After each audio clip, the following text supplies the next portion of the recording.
السلام علیکم، میں گریڈ 4 کی اردو ٹیچر مس حمیرہ۔ آج میں نے آپ لوگوں کو کاروانی اردو میں صفحہ نمبر 67 پر سچی کہانی سبق پڑھایا ہے، اس میں جو واقعہ بیان کیا گیا ہے وہ قرآن کی سورۃ القلم میں موجود ہے۔ سچا واقعہ ہے، جس میں یہ بتایا گیا ہے کہ ایک بوڑھا شخص تھا جس کے کچھ باغات تھے۔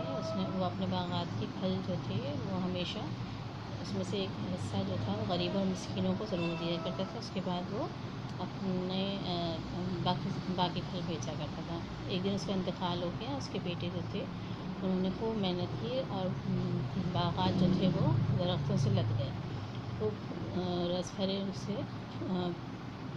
پھل جو تھے وہ اس پر درختوں کے اوپر آئے، تو لیکن ان کی نیت خراب تھی۔ انہوں نے کیا کہا کہ ہم محنت کرتے ہیں تو سارے پھل ہمارے ہوں گے، ہم اس کو بیچ کے کھائیں گے، کسی غریب مسکین کو ہم باغات کی طرف آنے بھی نہیں دیں گے، ٹھیک ہے۔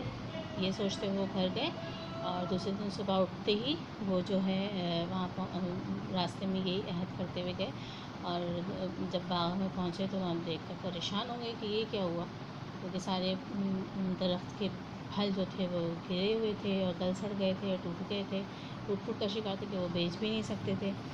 تو پتہ چلا، وہ پہلے تو وہی سمجھے کہ شاید ہم غلط جگہ پر آ گئے ہیں، لیکن ایک جو عقل مند بھائی تھا اس نے یہ کہا کہ ہمیں یہ اللہ تعالیٰ کی طرف سے سزا دی گئی ہے، عذاب ہے اللہ تعالیٰ کا، کیونکہ ہم نے اس کی نافرمانی کی اور غریب اور مسکینوں کا جو حصہ تھا وہ ہم نے نہیں نکالا، جس کی وجہ سے ہم نے یہ نقصان اٹھایا، ٹھیک ہے۔